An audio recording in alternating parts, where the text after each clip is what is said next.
Is your loved one ever ending up being readmitted to the hospital for the same thing within 30 days?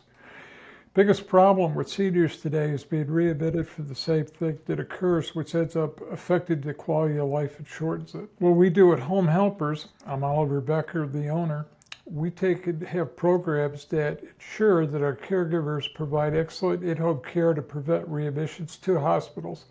As a result of that, in the last 5 years, our hospital readmission rate has been less than 2% versus the national average of 20%. 1 out of 50 Home Helpers seniors is going to be going back to the hospital. This is the methodology that we use to reduce the readmission rate. The first thing that we do is we have a comprehensive discharge plan. So we like to get together at the facility with the PT and the exit people to acquire a discharge plan so we know exactly what needs to be done when the client is getting home. The caregiver comes into the hospital, works with the physical therapist so that any exercises are being done, we know exactly what's supposed to be done.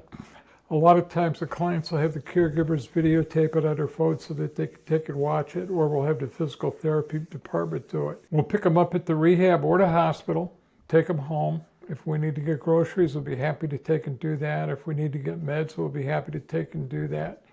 As a result of this, with the pre-work that we do and the safe transportation and organization at home, we usually spend the first 3 days, 24 hours a day there to make sure it's a safe discharge. We are less than 2%, 30 days going back to the hospital. Number 2, ensuring the proper equipment is there. A lot of times people will be discharged from the hospital and we need to be setting up a hospital bed in the living room. The DME people haven't got it delivered.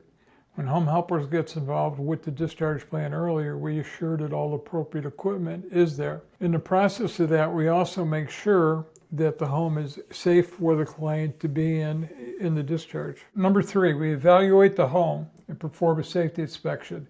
Our safety inspection is a minimum of 100 points that we check. So we look for lighting outside, ramps, accesses in the home to make sure there's no throw rugs. We look for the DME equipment that's necessary in the bathrooms. A lot of times we'll suggest removing a bathroom door. If there's a wheelchair involved in it, we check the smoke detectors, the carbon monoxide detectors. We go through a refrigerator for outdated food to make sure everything is in compliance. So once the home is safe, we're then ready to take and receive our client from the facility. Number 4, medication reminders. In the state of California, we're not allowed to do anything medical. So in the non-medical sense, we can remind a client to take a medication. We can give the client a medication, take the cap off of it for him, but we can't count it out, but we can make sure that he does it. So in this situation, a lot of times family members will set up the meds in a little pill box by date and time ahead of time, or we can be of assistance. Or if we're not there, we can make a phone call to ensure to remind the client that they took their meds at 10 o'clock in the morning or 2 in the afternoon. Interesting thing, one time we had a case where a client ended up with another company in a hospital because of an odor of medication. Upon discharge, we found out that the client had been self-medicating and wanting to take more meds than he should be at the time. So what we did at that point is we started having a lockbox. We used a gun box, put it on the outside the bed, and then the caregiver had the code. So they would do the code like you're unlocking a gun box, and they would take the meds out and put it back in there. So even though we are not allowed to do the dispensing, we ensured that the client got the proper dose at the proper time because we were there 24 hours a day. Number 5, remote monitoring technology. We use a state-of-the-art system called AlloCare. And in our AlloCare direct link system for Home Helpers, we have 24-hour-a-day monitoring. So all the client has to do is verbally say, emergency, emergency, emergency. It rolls 911.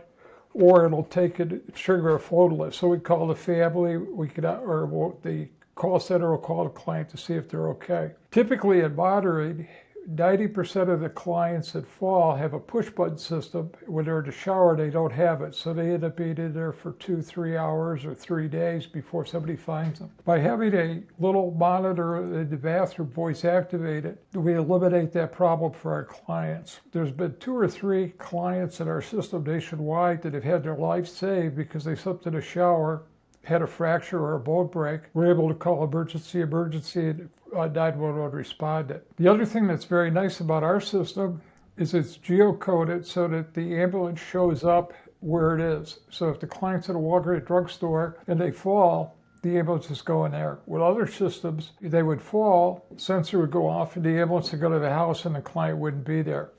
What EMT people like about our system is we have all the meds and medical information loaded in there, so they know what type of blood the client's got, what's going on before they get there, what kind of medications, so that they don't have to waste time asking clients this information, or if the client is not able to communicate, working in a bind. So the EMTs that have worked with our system really love it. Family members love it. And the other benefit is it monitors volatile gases. So if mom or dad accidentally leaves the stove on with gas and it's not burning, or a hot water heater flame goes out with a strong windstorm or something like that, we know it before there's a problem in a fire. The other thing that it does is it monitors temperature high and low. So if we set it for 70 and 90, if the AC goes below 70, we know about it. If the temperature goes out above 90, then we know about it, so that we're able to create a safe environment for our clients.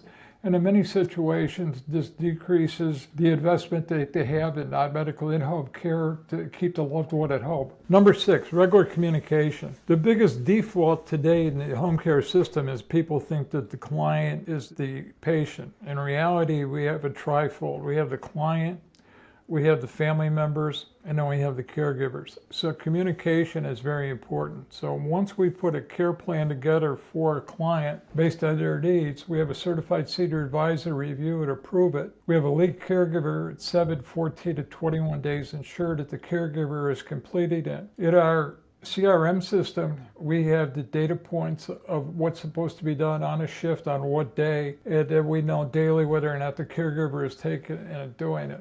We keep a notebook at the house for any time that there is more than 3 ADLs, activities of daily living, that a client requires. So if another caregiver comes in, they can look in their CRM, contact database system, or they can take a look in the notebook to know what's going on. So for example, we've got clients that in dementia that have got TV shows that they like, and they'll go, I want to go see the Red Pony at the High Ridge. Well, if you don't know what it's Hopalong Cassidy, you don't know where to go look for it. So we have 8.5 by 11 sheets in the notebook with how to run the TV, where the shows are, and what the client usually asks for. So communication between the caregiver and the client is very important. But we also need to inform the family what's going on. That's why we have a family room. So the family member can go in there every day and see what's going on with our care plan. And we communicate to them. So for example, a lot of seniors don't think they need care. 2 weeks later, they're like, how did I ever live without it? In the event that we have a senior like that, we're in a situation where the caregiver does the work. We communicate that to the family member every 7 or 14 days. Then when the client tells the family member, oh, the caregiver's not doing anything but sitting there looking at their phone or playing with their iPad, the family member knows what's done. So with this continuum of care of a triangle that we use in communication, client, caregiver, and family members, we end up keeping clients usually until they no longer need service or it's no longer safe for them to be in their residence. Number 7, fostering healthy lifestyle habits. A lot of times the client will want to take and lose weight, or they may need to gain weight. So we find out exactly what the client's goal is from the discharge plan for the hospital and what the client wants to do. We then put a program together to do it. So a lot of times our caregivers are excellent cooks. They know how to make varied dishes that the clients love, and we'll try to get the client involved in it. So a lot of times clients prefer us being there eating TV dinners or just ordering out from McDonald's or submarine shops because it's easy for them. And we involve them in a family routine of bacon and eggs.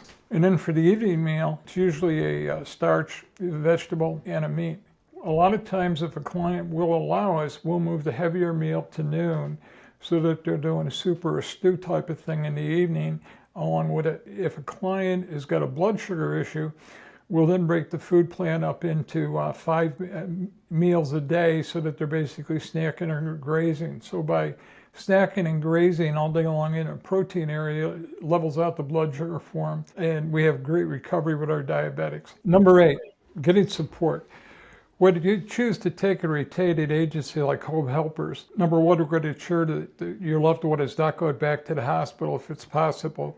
and that they have a quality of life that they didn't have before. So they get involved in daily activities, exercise programs. We make sure that the medication's proper. We provide a sanitary environment for them to live in, and we assist in anything that needs to be done to keep them in their home as long as it's safe for them to do so. If you'd like to learn more about working with Home Helpers of Modesto, please go to our website, www.homehelpershomecare.com. Again, that's homehelpershomecare.com/Modesto, California, and you'll be linked to all of our information. Looking forward to being of service to you and your family members.